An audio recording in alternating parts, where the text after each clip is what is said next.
Shalom walaalahayga xirta Ciise Masiix waxaan igu salaamayaa magaceeda ugu sareeya Ciise Masiix waa walaashin Samsam walaalayaal maanta waxaan doonayaa inaan idinla qaybsado 4 kamid ah dabeecadaha Ilaahay oo lagu yiraahdo luqadda Englishka omnipotence, omnibenevolence, omnipresence, omniscience oo markaasna noqonaysa af Soomaali kan wax kasta awooda, kan wax kasta oo wanaagsan xaqiisa ka sugnaadeen, kan mar walba iyo meel walba jooga, kan wax walba og.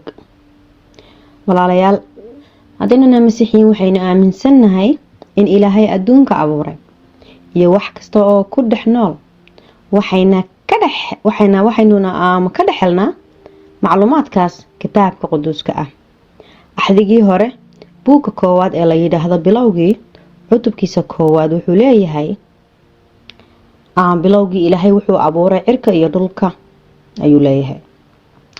sidoo kale abuurida adduunka iyo inta ku dhex nool Masiixiintu waxay aaminsan yihiin in Ilaahay uu adduunka dhan ku lug leeyahay ama ka dhex shaqeynayo, taasoo la yiraahdo sustainer, ilaaliye, taasoo loola jeedo in wax kasta oo adduunka jooga uu Ilaahay jiritaankiisa ku tiirsan yahay.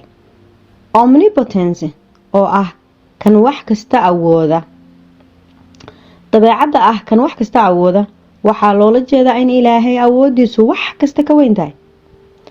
waxaa ku jira Bible-ka casharo badan oo cadeynaya awoodda Ilaahay. tusaale, inuu Ilaahay wax walba awoodo waxaad ka helaysaa abuurida adduunka oo lagu sheegay kitaabka quduuska ah buugga bilowgii. waxaa ku qoran in Ilaahay dunida 6 maalmood ku abuuray, iyo sidoo Ilaahay aadan uga abuuray dhoobada dhulka uuna ninkii feertiisii ka sii abuuray Xaawo. abuurkaas oo cadeynaya awoodda Ilaahay. Masiixiintu waxaa loo yaqaanaa literalist, suugaanyahano, sababtoo ah waxay aaminsan yihiin waxa kitaabka quduuska ah ku qoran inuu run yahay oona loo qoray sidii ay wax walba u dhaceen. Omnibenevolence kan wax kasta wanaagiisa ay ku sugnaatay, kan wax kasta oo wanaagsan u sugnaatay. dabeecadda ah kan wax kasta oo wanaag ah u sugnaaday waxaa loola jeedaa Ilaahay inuu yahay mid noolaha oo dhan jecel. fikradda ina tusaysa Ilaahay inuu yahay mid ina jecel waxaa ka helaysaa meelo badan oo Bible-ka dhexdiisa ah, sida sabuuradii bogga 86 lambarka 15 wuxuu leeyahay laakiinse adigu sayidow waxaa tahay Ilaah ay raxmad iyo nimco ka buuxaan oo cadhada u gaabiya oo naxariis iyo runba badan. ma garanaysaa? wuxuu leeyahay laakiinse sayidow waxaa tahay Ilaah ay raxmad iyo nimco ka buuxaan oo cadhada u gaabiya oo naxariis iyo runba badan.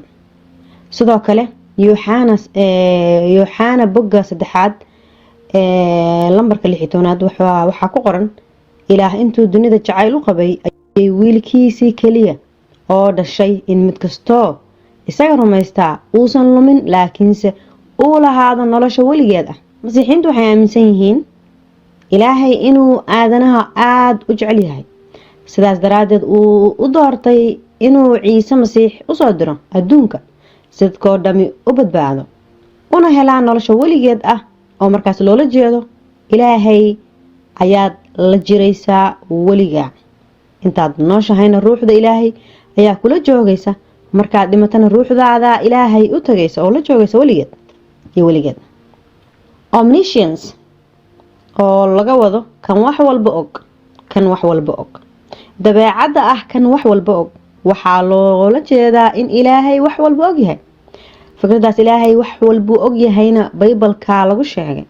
waxa weeyaan Yooxanaha koowaad bogga 3 lambarka 19 ilaa 23 wuxuu leeyahay oo taas aynu ku garan doonaa inaynu kuwa runta ah aynu nahay oo aynu isaga hortiisa qalbigeena kaga dhiiragelin doono xagga wax alla wixii qalbigeenu inagu eedeeyo. maxaa yeelay ilaah waa ka weyn yahay qalbigeena oo wax walbaba wuu og yahay. gacaliyayaalow, haddii aan qalbigeenu ina eedayn, kalsoonaan ayaynu ku leenahay xagga ilaah. kalsoonaan ayaynu ku leenahay xagga ilaah, oo wax kastoo aynu barino waynu ka helnaa. maxaa yeelay qaynuunadiisa ayaynu xajinaa oo waxaynu falnaa waxa isaga ka farxiya. oo kanu waa qaynuunkiisa, kaasoo ah inaynu rumaysano magaca wiilka ciise masiix oo aynu isjeclaano siduu qaynuunka inoo sheegay. masiixiintu waxay aaminsan yihiin awoodan wax walba og ayaa ka baxsan waxa aan qiyaasi karno bini aadan ahaan. ilaahay wuu og yahay haddii timaheena ka mid ah go'do. ilaahay sidoo kale wuxuu og yahay waxa niyadeena ku jira intaananba ka hadlin ama aynan soo bandhigin ka hor. omnipresence, kan mar walba iyo meel walba jooga.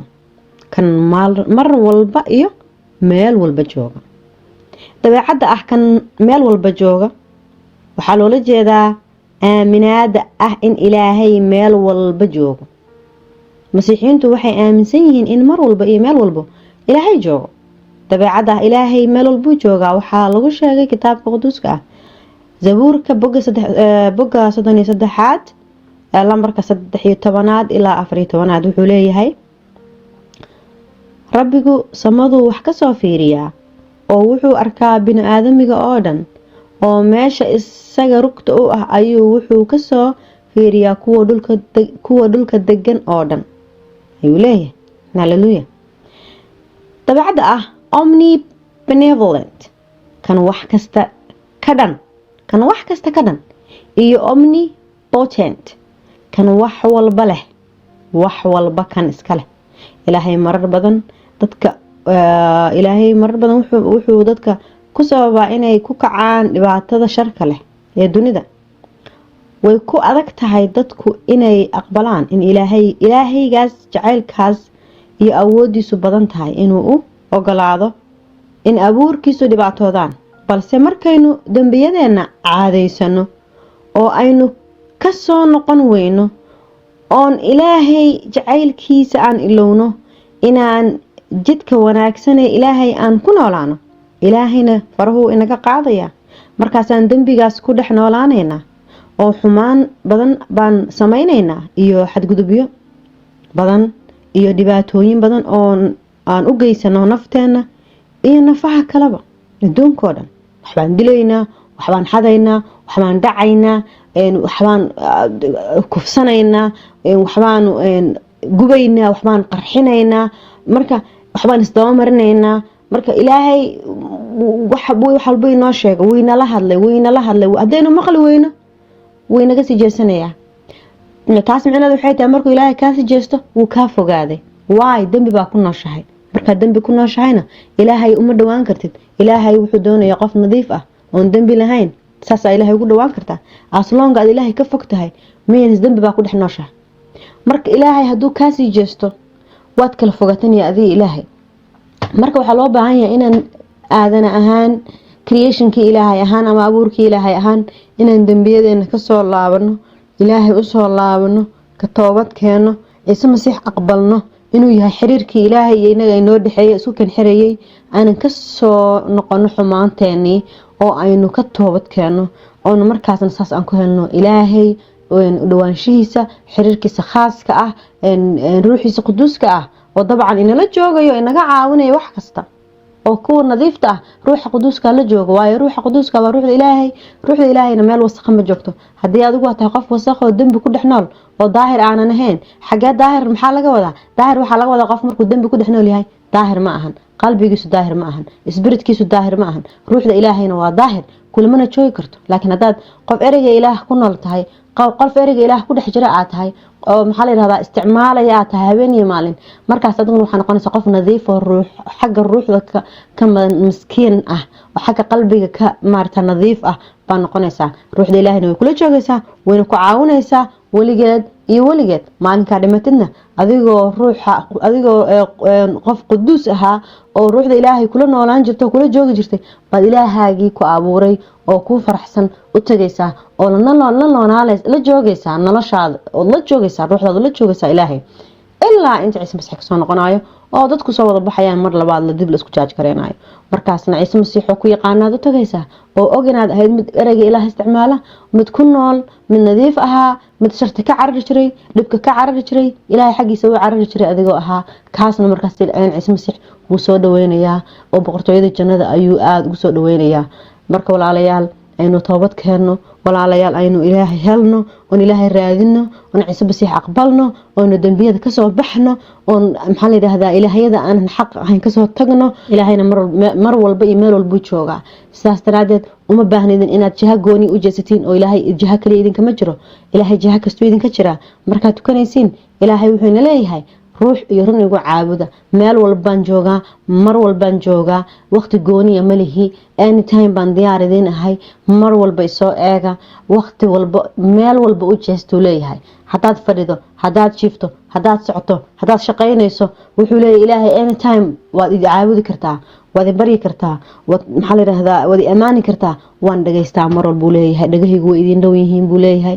waayo waan isku dhownaho ruuxdeeda quduuska idinla joogto idin leeyahay ilaahay ogaada ilaahay hal jiha idinkama jiro ilaahay meel walba jiha walba idinka jira ma aha ina hal ji ah u jeesatiin waxaas waa idolatry walaalayaal waxa weeyaan sanam weeyaan markaad hal dhinac un eegtid minis halkaa kaliya ilaahay fadhiyaa oo waa sanamkaas oo kale ilaahayna way noogala hadlay sanamyada inaan iska ilaalino oo isaguna waa ruuxii run lagu caabuduna doonaya walaalayaal aadayaa u mahadsantiin walaalayaal rabbiga ha idin barakeeyo waana jeclahay dhammaantiin nimcada iyo nabadda iyo deganaanta iyo jacaylka ciise masiix walaalayaal ha idinla jiro weligiin iyo weligiin amen